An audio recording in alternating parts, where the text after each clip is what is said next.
the station covering all of the DMV. This is DC News Now.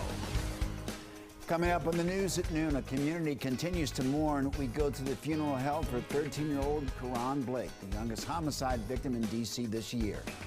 Stretching your dollar, car prices are going down, but is now the time to buy. Consumers share how they save at the dealership. And it was a very soggy night last night as rain came down for many, but there was a mix of precipitation for others. Is this precipitation now done, and what are we expecting for the middle of this week? We'll let you know in just a bit.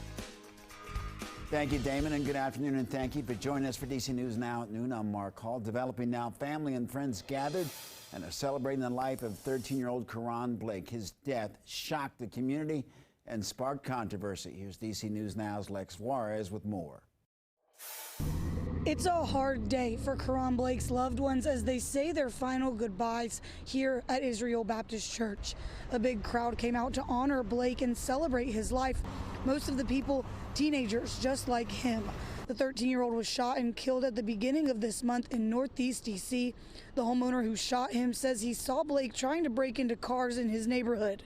No charges have been filed in his death, and the name of the shooter isn't being released. It's caused uproar in the community and even more pain for the family. They invited the public to join them in celebrating his life. The service ongoing for hours. In Washington, Lex Juarez, DC News Now. Thank you, Lex. Making the district safer is a top concern for D.C. leaders. 13-year-old Karan Blake, whose case we've been following very closely for you, is among more than a dozen people killed in the district this year. That's 5 more homicides than this time last year. Non-lethal crime is also up, as the number of assaults with a dangerous weapon has risen 11% during the same period. Sexual assaults have also gone up 200%. Mayor Muriel Bowser led a weekend discussion on violent crime with advisory neighborhood commissioners. The mayor says that there's an impression that the city is as violent now as it was in the late 80s and the early 90s. Back then, D.C. was the murder capital of the nation. And that is not us right now. But how I feel when I go across the city and people are asking me about robberies, gunshots, and homicides, randomness, juveniles being harmed, I feel almost a greater anxiety than I did at that time. Metropolitan Police Chief Robert Conti noted that overall the number of violent crimes in the district is down 6% compared to last year. 10 people are dead, 10 others injured following the deadliest mass shooting in this country since the Uvalde, Texas school shooting. It happened during a Lunar New Year celebration in California. Suspect has been identified as 72-year-old Hukan Tran. Police say that he took his own life after the shooting. They are still searching for a motive. Los Angeles County Sheriff Robert Luna added that suspect also walked into a dance studio, probably with the intent to kill more people, but community members took action and were able to disarm him. Investigators say the suspect left the scene, and again, he later took his own life. Well, here in D.C., the tragedy in California was on the minds of a lot of people for the first-person Lunar New Year parade in 3 years. In-person Lunar New Year parade in 3 years, and police here ramped up their presence after what happened Saturday. People we spoke with said that they were both frightened and saddened by the California shooting. Some told us the Lunar New Year is a time for celebration, not violence. It's a very unfortunate event, especially on a big day like today. It's supposed to be a celebration for the Lunar New Year, the year of the rabbit. It's supposed to be prosperity for everyone. Lunar New Year celebrations continue for the next 2 weeks. And in Louisiana, 12 people are hurt after a shooting inside of a Baton Rouge nightclub. Right now, police say the Louisiana shooter is on the run. It all happened at the Dior Bar and Lounge in early Sunday morning. Police believe the attack was targeted. This morning, one of the victims, actually this afternoon now, one of the victims still listed in critical condition. The 11 other victims are expected to recover.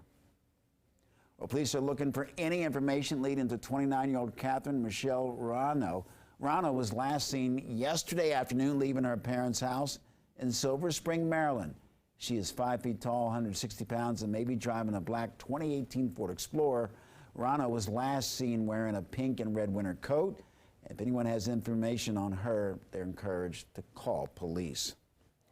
Developing now, first responders evacuating a building in Northwest D.C. They're working to find the source of a carbon monoxide leak. It's in a building on Georgia Avenue near Rittenhouse Street. The good news at this hour, no one was overcome by the gas, which is odorless, tasteless, and can be deadly. In Montgomery County, a teenager left with urgent, but non-life-threatening injuries after being hit by a car. It happened this morning at the intersection of Crabs Branch Way and Indian Hills Drive in Deerwood, Maryland. And in Marlow Heights, Prince George's County, fire gutted a single-family home this morning. Everyone in the home got out okay. Investigators are still working to figure out what caused the fire. Also, police are on the lookout for 2 underage boys they believe are connected to a shooting in Northwest D.C. right by the Columbia Heights neighborhood. Officials say that the boys are driving an older model Mercedes. No word on any victims in the shooting. Police are asking for anyone with information to come forward. Well, this is one of the 3 back-to-back shootings in the district in less than 2 hours. There was another shooting just before midnight on P Street in Northwest and another around 11 p.m. on First Street Southwest. We're keeping an eye on these investigations for any new information. Well, we just passed the 1-year anniversary of the Magruder High School shooting in Montgomery County. It left 1 student injured and placed the school on lockdown. Then 17-year-old Stephen Alston Jr. brought an untraceable gun to the school shooting and critically injured a fellow student in the bathroom. Alston pled guilty to all charges. He was sentenced to 40 years in prison with all but 18 years suspended. County police say that this was the first school shooting in the county's history.